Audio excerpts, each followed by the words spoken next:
Pessoal, tudo jóia? Então, vamos lá para mais uma aula de revisão e hoje o tema é histologia. Lembra que no ano passado vocês trabalharam sobre alguns tecidos? Pois é, então eu reuni todos eles e a gente vai trabalhar aqui, ó, na histologia, tá? Histologia, que é a parte da biologia responsável pelo estudo do tecido, né? Que vem de origem grega, onde isto significa tecido e logos estudo, então estudo dos tecidos. Então a gente vai trabalhar principalmente com a formação, estrutura e função desses tecidos aí. Inicialmente, a gente tem que saber o que é tecido, né? Tecido é um conjunto de células que desempenham uma determinada função no organismo. Lembrando que logo abaixo do tecido a gente tem as células, e as células formam os tecidos aí, né? O principal deles, e o primeiro que eu botei aqui, né? Para mim, professor Maurício, tá? Eu vejo aqui que é o tecido epitelial. As células são bem justapostas, né? Unidas com pouquíssimo espaço intracelular, né, pela célula estar bem encostada de uma a outra, praticamente não possuem substância intercelular, né, não possui vasos condutores. O tecido epitelial, por não apresentar vasos sanguíneos, recebe nutrientes por difusão a partir dos vasos sanguíneos encontrados no tecido conjuntivo subjacente. Então, logo abaixo dele, a gente tem esse tecido conjuntivo que é responsável então por nutrir essas células aí, justamente por se tratar de células justapostas aí do tecido epitelial, tá? As principais funções desse tecido são proteção do corpo, revestimento, né, dos órgãos também, secreção de substância, eita, para quem tem aquela espinha, hein, ama isso, tá? A absorção através, por exemplo, do epitélio do intestino, tá? E percepção de sensações, no caso aí a nossa pele aí, quando tá quente, frio e assim sucessivamente. Já o tecido conjuntivo, a gente vai ver que caracteriza-se pela grande quantidade de substância intracelular. As células são bem afastadas uma da outra, totalmente diferente do epitélio, né? As principais funções desse tecido, né, tem como principal função o preenchimento de espaços e a ligação de outros tecidos e órgãos, porque como ele auxilia na nutrição, ele vai ter esse espaço para passagem de substância, ou seja, ele também é considerado como sustentação. Tá? Os tecidos conjuntivos, eles são divididos entre tecido conjuntivo propriamente dito, o adiposo, o ósseo, o cartilaginoso e o sanguíneo. No tecido conjuntivo propriamente dito, o que vai acontecer? A gente vai ver que é um preenchimento de espaço entre os órgãos viscerais, né? São aqueles órgãos que não têm contato com o meio externo. Suporte e nutrição de tecidos do epitélio, né, que fica um pouco logo abaixo, cicatrização de tecidos lesionados, então ele vai auxiliar na manutenção corporal também. Já o tecido adiposo, né, é constituído por células adiposas, que são ricas em gordura, tá? Maior depósito corporal de energia, lembrando que a gordura, né, ela armazena energia, né, porque essa energia ela vai ser quebrada quando o corpo necessita, então, retira então, essa energia da gordura. Serve para modelar a superfície do corpo, sendo responsável pela diferença da silhueta masculina e feminina. Lembrando também que tem uma questão hormonal aí, né? Proteção contra choques mecânicos, né? Por exemplo, você tem as palmas dos pés, a palma da mão e as nádegas, né, que são ricas nesse tecido, um amortecedor, em poucas palavras, né? A gordura não é um bom condutor de calor. O tecido adiposo constitui ainda um isolante térmico para o corpo. Então, pessoas que tendem a ser um pouquinho mais gordas, né? Vamos colocar assim, igual o professor de vocês aqui, apresenta-se uma quantidade de calor maior no meu corpo, né? Devido, então, a esse tecido adiposo em grande quantidade, tá? O que acontece? Vocês vão ver aí que o excesso de gordura é estocado nessas células chamadas de adipocitos, que se expandem até que a gordura seja usada como combustível. Se casma um combustível, vai criando-se outras células adipocitos e vai só aumentando aí. Ou seja, quando você, em poucas palavras, quando você emagrece, essas células elas diminuem, perdem gordura, mas quando você engorda, elas vão criando mais células. Olha que interessante, tá? Já o tecido ósseo vai formar os ossos, né, que vai dar sustentação ao corpo e protege os órgãos vitais, como o cérebro na caixa craniana e os pulmões e o coração dentro da caixa torácica, né? Muito bem feita essa engenharia aí, né? Serve de apoio aos músculos esqueléticos, proporcionando movimentos úteis aos membros. Ele também protege a loja medula óssea, formadora das células sanguíneas, beleza? Serve ainda de depósito de cálcio, fósforo e outros íons, possibilitando então a regulação destes no sangue quando necessário. Então precisou ter da onde retirar então essa quantidade de minerais aí, tá?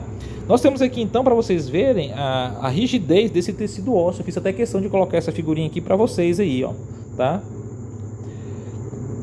Já esse tecido cartilaginoso, né, o próximo tecido aí dentro do conjuntivo aí, vai ver que ele possui uma consistência rígida, oferecendo suporte para os tecidos mole. Reveste também as superfícies articulares, né, a ligação osso com osso, absorvendo choques e facilitando o deslizamento dos ossos nas articulações. E lembrando, esse tecido cartilaginoso ele nunca para de crescer, então por isso que o nosso nariz e a nossa orelha, cada vez que a gente vai ganhando anos assim falados, né, vai passando as nossas décadas aí, a orelha e o nariz não para de crescer, tá? Já o tecido sanguíneo, a principal função, né, dele é a produção de células sanguíneas, tá? Localizado principalmente na medula dos ossos, né, no tecido hematopoético, assim chamado. Nesse tecido encontram-se as células sanguíneas sendo produzidas. É um tipo especial de tecido que se movimenta por todo o corpo, servindo como meio de transporte de materiais entre as células, né?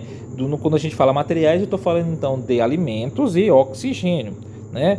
Formado por uma parte líquida, que a gente chama isso de plasma, e por diversos tipos de células, inclusive os glóbulos brancos, os glóbulos vermelhos, plaquetas que a gente vai ver a seguir, tá? Nós temos então aí, ó, as estruturas presentes então aí no tecido sanguíneo aí, ó, que é o plasma, a parte líquida, né? Nós temos os glóbulos vermelhos, lembrando que as únicas células do corpo humano que não possuem núcleo são os glóbulos vermelhos, para então levarem a maior quantidade possível de substâncias para o corpo humano. Só lembrando que aproximadamente uma pessoa adulta tem 5 litros de sangue, tá? Nós temos aí, ó, as plaquetas, né, que vão auxiliar na coagulação sanguínea. Os glóbulos brancos, nossos soldadinhos, né, combatem então as substâncias estranhas que entram no nosso corpo. E nós temos aqui, ó, um capilar para fazer a representação. Capilar é uma espécie de artéria da espessura de um cabelo, por isso que é chamado de capilar, tá? O plasma contém inúmeras substâncias dissolvidas, aproximadamente 90% de água e 10% de sais, tá? Tem lá também glicose, aí tem os sais aí, tá? Glicose, aminoácidos, colesterol, ureias, hormônios, anticorpos e assim sucessivamente. Aí tem o sódio, cloreto, cálcio e assim sucessivamente. As células sanguíneas, né, são de 3 tipos aí, tá? Que são os glóbulos vermelhos, também chamados de hemácia ou eritrócitos. São células anucleadas, como eu já falei para vocês, e tem a forma de disco. São elas as responsáveis então para fazer o transporte do oxigênio aí, tá? Olha aí a quantidade dela aí, tá? São muito bonitinhas, né? Já os glóbulos brancos são chamados também de leucócitos, né? São células incolores, nucleadas, ou seja, possuem núcleo, tendo quase o dobro do tamanho das hemácias. A principal função então desses anticorpos é fagocitar, ou seja, dar aquele abraço numa substância estranha invasora para então ser eliminada, tá? Apresenta a capacidade de passar pelas paredes dos vasos sanguíneos, tá? Para o tecido conjuntivo sem rompê-los, fenômeno este denominado diapedese, tá? É um processo então que é utilizado então para combater doença. Então, quando o organismo detecta uma determinada substância estranha, automaticamente eles conseguem fazer então esse transporte aí de um vaso para o outro aí. Olha ele aí para vocês terem uma ideia, né? É essa estrutura aí. A memória deles é excelente aí. Quando a gente for mais para o final do ano, a gente vai trabalhar na questão lá da vacinação, dos conceitos básicos ali, né? Da imunização. E a gente vai trabalhar bastante com essa questão da memória celular aí. Já as plaquetas são restos celulares originados dos fragmentos de células gigantes da medula óssea. A principal função é realizar o processo de coagulação sanguínea, que impede a ocorrência de hemorragia. Então, quando você tem um leve sangramento, essas plaquetas vão lá e tampam esse vazamento para evitar então que você morra por hemorragia, beleza? Ou seja, perca excessiva de sangue. Aqui para vocês terem ideia como é que é feita então a formação desse coágulo aí, tá? Vocês vão ver que tem ali, ó, plaquetas, células sanguíneas, as hemácias, né? Os eritrócitos vão para ali e junto com o emaranhado de substâncias e tampam então o sangramento. O tecido muscular, que agora é o nosso próximo tecido, as células são caracterizadas pelo seu formato alongado e a função de contração e distensão. Para se ter uma ideia, o corpo humano tem mais de 600 músculos espalhados pelo corpo. Tá? Esses músculos, então, eles são capazes de contrair e relaxar, gerando os movimentos, que nos permite andar, correr, saltar e assim sucessivamente. Tá? Ou seja, basicamente todas as funções do nosso dia a dia de locomoção estão relacionadas ao tecido muscular. Esse tecido muscular ele é dividido em 3 principais músculos aí, que é o liso, o estriado esquelético e o estriado cardíaco. Tá? O tecido muscular liso é encontrado nos órgãos internos, como os bexiga, intestino e o útero, tá? Formado por células com núcleos sem estrias transversais. Tem contração involuntária, não dependendo então da vontade do indivíduo aí. Já o tecido muscular estriado forma os músculos, órgãos ligados à estrutura óssea, tá? Permitindo a movimentação do corpo, formado por células com vários núcleos com estrias transversais. Aqui já apresenta então. Contração voluntária depende da vontade do indivíduo então. No caso, como eu já falei para vocês, no nosso cotidiano então a gente trabalha muito com essa questão aí do músculo estriado esquelético aí, Já o músculo estriado cardíaco encontra apenas no coração. As células são bem alongadas, estriadas e ramificadas, Contração rápida, forte e involuntária, ou seja, independe da nossa vontade. Portanto, também continua, já que uma contração desencadeia outra e assim sucessivamente, que é a sístole e a diástole que a gente trabalha aí, Nós temos aqui então a representação desse tecido muscular aí, No primeiro aí, deixa eu ver aqui o editor. Finalmente abri o editor, usei aqui o editor. O músculo esquelético, vocês podem ver aí, no corte transversal, ele tem uma contração forte, rápida, descontínua e voluntária, tá? Já o músculo cardíaco, olha a diferença deles aí em relação ao músculo aí, tá? Também uma contração forte, rápida, contínua e involuntária. E já o músculo liso, a forma estrutural dele é bem diferente dos demais aí, É uma contração fraca, lenta e involuntária aí. Lembrando, me desculpa, eu falei para vocês aí que o músculo esquelético era involuntário. Na verdade, ele é voluntário, tá? Nós temos agora o tecido nervoso, onde as células do tecido nervoso são denominadas de neurônios, Os neurônios eles são capazes de receber estímulos e conduzir a informação para outras células através do impulso nervoso, tá? Que é lá pela sinapse, que bem no finalzinho, no último slide, vai mostrar para vocês. Os neurônios têm uma forma estrelada e são células alongadas especializadas. Tá? O tecido é encontrado nos órgãos do sistema nervoso, como o cérebro e a medula espinhal, onde então faz a captação das sensações, por exemplo. Tá?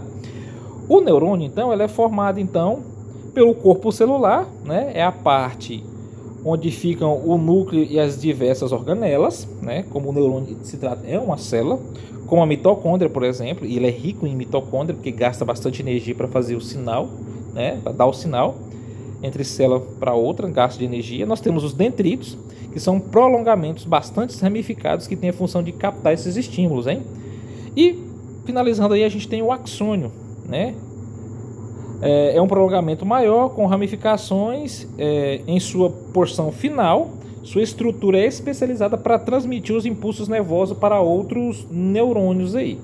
Nós temos aqui então o exemplo então dessa célula aí, que vai contribuir principalmente, tá, para esse processo aqui, que é o processo então chamado de sinapse, aonde a gente vai ter então aí, esses neurônios próximos um ao outro aí vão fazer essa troca de energia aí, desses neurotransmissores aí.